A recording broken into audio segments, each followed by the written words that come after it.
Dead of night. They say nothing good happens after midnight.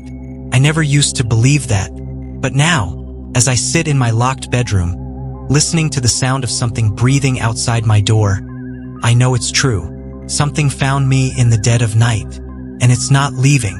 Started as a normal evening. I had been up late, scrolling mindlessly through my phone, wrapped in the cocoon of my blankets. Outside, the world was silent, the darkness pressing against my bedroom window like an unwelcome visitor. 1:47 a.m. I was just about to put my phone down when I heard it. A noise, a soft, distant thump. I froze, my body tensing. Came again, closer this time. A dull, deliberate knock from somewhere inside the house. I live alone, or at least I thought I did. My fingers gripped my phone tighter. The rational part of me said it was nothing. Maybe the old pipes in the walls, maybe the house settling. But then I heard it again. Thump, thump, closer still. My pulse hammered against my ribs. I sat up, straining to listen. The sound was coming from the hallway, from the direction of my front door. And then, knock, knock, knock. A slow, heavy rhythm. Someone was inside my house. I barely breathed as I slid out of bed. My phone screen glowed in the dark, illuminating my trembling fingers. I tapped the emergency call button. No service. I swallowed hard. That didn't make sense. My phone always had service. I checked again, completely dead. The knocks continued, steady and patient. I crept toward my bedroom door, pressing my ear against the wood. Silence. And then, let me in. I jerked back, my heart leaping into my throat. The voice was low, scratchy, barely above a whisper. It wasn't coming from the front door. It was coming from just outside my bedroom. A slow, creeping dread crawled through my veins. I didn't move. I didn't breathe. Then, the handle rattled. I did the only thing I could think of. I locked the door. My fingers fumbled, twisting the knob until I heard the reassuring click of the deadbolt. Silence. Then a soft, deliberate tap against the wood. You shouldn't have done that. I backed away, my legs shaking. My eyes darted around the room for something, anything, to protect myself. My phone, still no service. My closet, useless. My window, the second floor, too high to jump. Another tap. I squeezed my eyes shut. Maybe it was a dream. Maybe if I stayed still, it would go away. Then, knock, knock, knock. The sound wasn't coming from the door anymore. It was coming from inside the room. A sharp chill ran down my spine. I turned my head, slowly, so slowly, toward the closet. The door was slightly ajar. I could see the darkness inside, and from within it, something breathed. A long, slow inhale. Then, click, my bedroom lights went out. Everything was silent. The darkness was thick, suffocating, pressing in on me from all sides. Then, in the blackness, I heard it. A whisper, so close it felt like it was inside my own head. I'm in here with you. I ran. I threw myself at the door, yanking it open and sprinting down the hall. The floorboards groaned under my weight. The front door loomed ahead, my only way out. Behind me, something moved. Fast. Too fast. I didn't look back. I didn't dare. I reached the door, my fingers fumbling at the lock, my breath coming in ragged gasps. Then, a hand grabbed my wrist. Cold. So cold. I screamed. And then, everything went black. I woke up outside. The sun was rising, casting long shadows across my front lawn. I was lying on the pavement, barefoot, my body freezing. My bedroom window was open above me. Had I jumped? Had I fallen? I didn't remember, but as I looked back at my house, my stomach dropped. My front door was still locked. My bedroom window was still closed. But something inside was watching me. I could feel it. And when I turned my phone back on, there was one new message from an unknown number. See you again tonight. They say the world is never truly silent, that even in the dead of night, the earth hums with distant sounds, wind whispering through trees, the soft murmur of distant traffic, the occasional creak of a settling house. But tonight, the world is wrong. Tonight, the silence is absolute, and I am not alone. I live on the outskirts of town, in a small house surrounded by endless woods. It's peaceful, secluded, exactly what I wanted when I moved here 6 months ago. I used to love the solitude, until now. It started a few nights ago. The knocking. At first, I thought it was an animal. A stray cat, maybe, or a raccoon tapping at the back door. But when I checked, nothing was there. The next night, it happened again. 3 slow, deliberate knocks, always at exactly 2:13 a.m. I ignored it, told myself it was my imagination. But last night, something changed. The knocks came again. And this time, they came from my bedroom window. I didn't check. I didn't move. I just lay there, heart pounding, staring at the ceiling while the knocking continued. 3 slow taps on the glass. Then silence. I barely slept after that. Tonight, I told myself I'd stay awake, that I'd be ready. But now, as I sit in the dim glow of my bedside lamp, the air around me feels different, heavy, like something is watching me. I glance at the clock. 2:12 a.m. My breath catches. I grip the blanket tighter, my pulse a drum in my ears. And then, knock, knock, knock. The sound paralyzes me. It's louder this time, more insistent. I don't move. I don't breathe. The window is just across the room, covered by thick curtains. I know I shouldn't look. I know. But something in me, something awful and curious, urges me forward. Slowly, I slide out of bed. The floor is cold beneath my feet. The silence is deafening. I reach the curtain. A shadow shifts behind it. My stomach drops. Something is on the other side. I should run. I should scream, but I can't. My fingers tremble as I reach for the fabric. And then, a whisper, right against the glass. Let me in. I stumble back, my heart lurching into my throat. The room is too quiet. I can hear my own pulse hammering in my ears, my own shallow breaths. But outside the window, nothing. No footsteps, no movement, just that unnatural silence. And then, my bedroom door creaks open. I whirl around. The hallway beyond is pitch black. I know I locked the door before bed. I know I did. I swallow hard, my throat dry. Then soft footsteps, moving toward me, from inside the house. I dive for my nightstand, grabbing my phone. My hands shake as I try to call someone. Anyone. No service. The footsteps stop just outside my bedroom. My pulse pounds.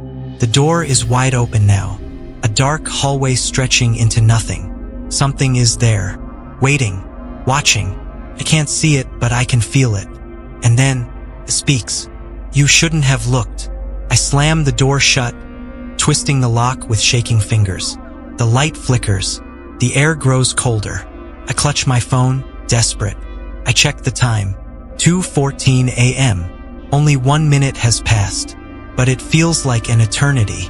I press my ear against the door. Silence. Maybe it's gone. Maybe. Knock, knock, knock. From inside the room, I spin around. My closet door is open. I don't remember opening it. I don't remember hearing it open.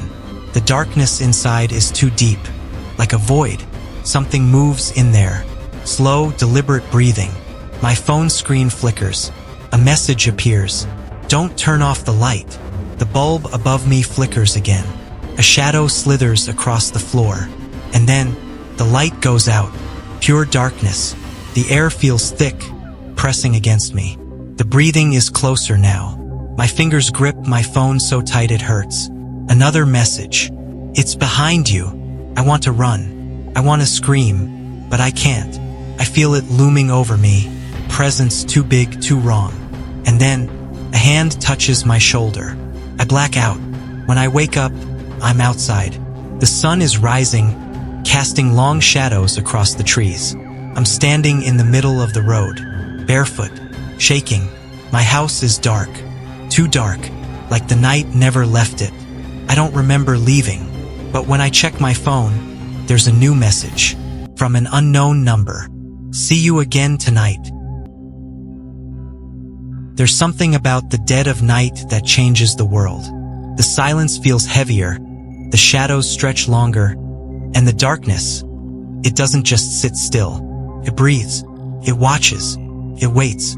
I never feared the night, but now, as I sit in the flickering glow of a dying lamp, listening to the sound of something pacing outside my bedroom door, I realize I should have been afraid all along. It started 3 nights ago. I had been up late, mindlessly scrolling through my phone. It was past 2 a.m., and outside, the world was utterly silent. Not a single car, not even the distant hum of the wind. And then I heard it. A noise. A soft, deliberate knock. 3 times. I froze, my body tensing. The sound had come from the front door. I live alone. I didn't move at first. I just stared toward the hallway, straining to listen. Nothing.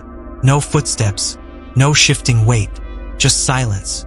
After a moment, I exhaled, shaking my head. Maybe I was imagining things. Sleep deprivation can do that to you. And then again. Knock. Knock. Knock. Only this time it came from the back door. My blood turned to ice. I grabbed my phone and pulled up the security app linked to my outdoor cameras. The feed loaded slowly, too slowly. Connection lost. My stomach dropped. My Wi-Fi had never gone out before. My hands trembled as I reached for the baseball bat I kept beside my bed. I didn't go to the doors.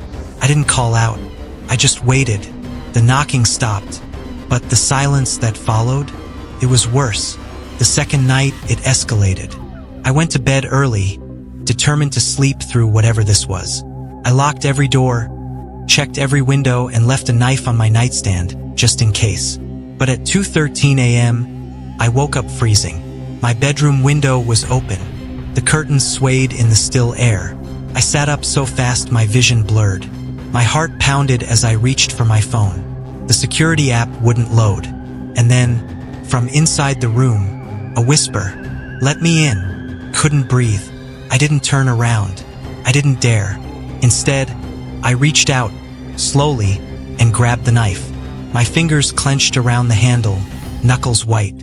I counted to 3 in my head, and then I spun around. Nothing. But the window. It was closed again. Tonight is the 3rd night. I don't know what's gonna happen, but I can feel it. The way the air is heavier than usual. The way the darkness outside my window seems to press against the glass like it's alive. I checked the time. 2:12 a.m. I grip my phone in one hand, the knife in the other. The lamp beside me flickers. Then, knock, knock, knock. I jump, my pulse a wild drum in my ears. But this time, the knocking doesn't come from the door or the window. It comes from the closet. I don't move. The air feels thick, suffocating. I stare at the closet door, barely breathing. It's slightly ajar, a sliver of blackness visible between the crack. I should run. I should scream, but I can't. Because the second I shift, just the smallest movement, the door creaks open wider. A shadow spills out. It's wrong. Not just darkness, but something else, something living. And then, from inside the closet, a voice, soft, amused. I told you not to look. My lamp goes out, and in the darkness, something moves. Something reaches for me, and this time, I can't wake up. I never used to be afraid of the dark. It was just the absence of light, an empty space waiting to be filled. But that was before the night swallowed my world whole, before the silence turned into whispers, before I realized that in the dead of night, the dark isn't empty. It's watching, it's waiting, and sometimes it reaches back. It started 3 nights ago. I live alone in a small 2-story house at the edge of town. The kind of place where the roads are deserted after sundown, where the streetlights flicker, where silence clings to the walls like dust. It's peaceful, or at least it used to be. That night, I had been up late, working on my laptop, the soft hum of an old jazz record filling the empty spaces. The clock read 2:13 a.m. when I heard it. Knock, knock, knock. 3 deliberate taps against my front door. Not frantic, not hesitant, just expectant. I frowned. No one came to my house at this hour. Peering through the peephole, I saw nothing but darkness. The porch light flickered, casting sickly yellow patches on the empty street. I waited, holding my breath, my fingers tightening around the doorknob. Nothing. Still, a chill crept up my spine, an unease settling deep in my bones. I locked the door, checked the windows, and convinced myself it was the wind, maybe a branch knocking against the porch railing. I went to bed, but sleep never came. The second night, it happened again. Knock, knock, knock. This time, it came from the back door. I nearly dropped my coffee. My entire body went rigid as I turned to stare at the kitchen door, its small window revealing nothing but the black void outside. A creeping dread coiled around my chest. I grabbed a knife from the counter, my breath slow and measured, and crept toward the door. The floorboards groaned under my weight. My fingers twitched as I reached for the curtain. I pulled it back. Nothing. The backyard stretched out into darkness, the wind whispering through the trees. But something felt wrong. The night was too still, the world too quiet. Even the usual hum of distant cars was missing. That was the first time I felt it. Presence. Like something unseen was watching me. I locked the door and left every light in the house on. Tonight is the third night, and I know, deep in my gut, that whatever this is, it's not going to stop. I sit in my dimly lit living room, my laptop closed, my phone gripped in my hand. The clock on the wall ticks steadily, each second stretching into eternity. 2:12 a.m. I swallow hard, muscles tense, my ears straining for any sound. The air is thick, heavy, pressing against my skin. Then, knock, knock, knock. I nearly jump out of my seat. But it's not from the front door, not the back door, not even the windows. This time, it's coming from inside the house. My breath catches. A slow, cold terror creeps through my veins. My gaze flicks toward the hallway, where the shadows stretch long and deep. The knocking comes again, 3 sharp raps against wood. My bedroom door. No, I locked that door. I know I did. My hands shake as I grip my phone, my trembling fingers struggling to dial 911. The line goes dead before it even rings. A chill washes over me. The air shifts, the temperature plummeting. The shadows seem to thicken, darkening the edges of the hallway. My instincts scream at me to run. Then, the bedroom door creaks open. A breath of air whispers through the house, carrying something with it. Something that isn't alone. A shape moves in the darkness. I don't see it, not clearly, but I feel it.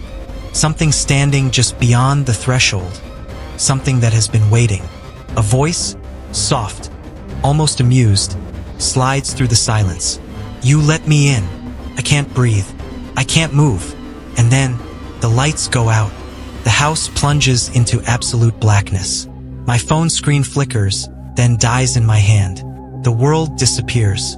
And in the suffocating dark, I feel it. Something brushing against my skin. Something cold. Something that was never human. A whisper right against my ear. See you tomorrow night.